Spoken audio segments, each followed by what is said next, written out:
Hey there, everybody. Welcome to another edition of the THW NHL News and Rumors Rundown. My name is Jim Parsons. I'm here with the HockeyWriters.com. It is Saturday, June 26th. The Stanley Cup Finals are about to begin. The Tampa Bay Lightning going against the Montreal Canadiens. Going to be a very exciting series. I think it's going to be one that comes down to the goaltending. Carey Price versus Andrei Vasilevskiy. Who's going to take it home?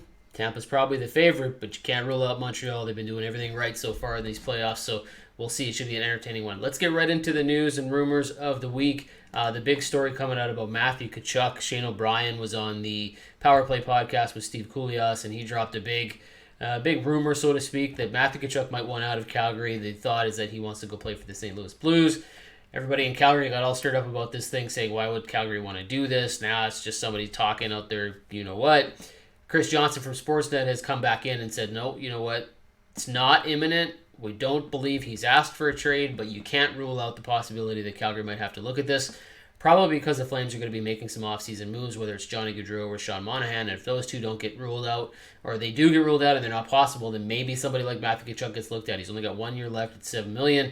He's a restricted free agent, but if everybody knows that he wants to go to St. Louis, and it is true that he probably does want to go to St. Louis, then you can't rule out a trade here. So we're not saying that it's by any means a done deal. We're not suggesting that Matthew Tkachuk has asked for anything.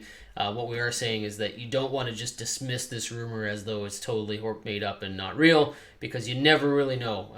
Matthew Tkachuk has an interest in playing in St. Louis. That is a given. All right, there's more talk about Marc-Andre Fleury now, that he's eliminated from the playoffs, and so are the Golden Knights. A Vezina finalist, a $7 million contract for one more season. There's talk that Robin Lehner and Marc-Andre Fleury will not be the tandem again in Vegas next season. Head coach Pete DeBoer kind of hinted at that in his presser recently. Said, look, we got a luxury of these two being in our system this year. Probably not a luxury we're going to have again. So the hint there was that one of them are probably going to be leaving. There's a lot of talk. Elliot Friedman was recently quoted as saying that he believes that the Marc-Andre Fleury trade to Pittsburgh will probably pop up again in conversation this summer. That it was one that was going to be happening last year between either Anaheim or Los Angeles, and it just didn't come to fruition. But Marc-Andre Fleury could be on the move here out of Vegas if there's a taker, and there probably will be the way that he played this year. Oliver-Ekman Larsson, he's going to be shocked by the Arizona Coyotes. The trick here is that will people want to take on his contract? It's a big one. He's got a lot of time left and a lot of money left on it.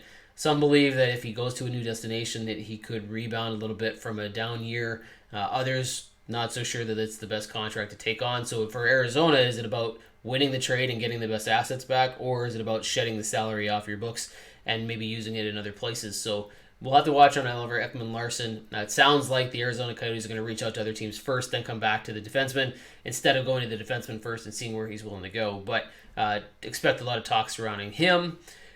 Jakub Voracek from the Philadelphia Flyers might be a player that the Flyers look to clear out salary from this offseason. They need to make a lot of changes, especially on their blue line. Voracek's 7-point-something. His salary's high. So they're going to be able to maybe move that contract and see if they can get some space here. He's one of the mentions of Frank Saravalli's top 20 trade players to watch this offseason. He was ranked in there in the top 20. And so was Evander Kane. It sounds like he has ruffled a few feathers in San Jose again, that he's got some disgruntled teammates who made it known in their exit interviews for the season that they were not happy with his antics or his off-ice issues or whatever the situation was. And then Doug Wilson, the GM of the San Jose Sharks, has got to make a decision here. Do they keep the productive player and his hefty contract, or do they try to move it and maybe make sure that the team cohesiveness is at an all-time high or better than it is right now? So expect Evander Kane's name to be out there for a while, and whether or not there's takers on him, he's good, but he's got some troubles that follow him wherever he seems to go. So we'll keep you posted on all of those stories on thehockeywriters.com. Don't forget, you can follow us on Twitter at The Hockey Raider. Go to Facebook, thehockeywriters.com or Facebook / The Hockey Raiders, and then, of course, hockeywriters.com. All right, guys, that's going to do it for us this week. Have a fantastic one. Enjoy your week. Enjoy the Stanley Cup playoffs, which start on Monday, and we'll talk to you guys next week.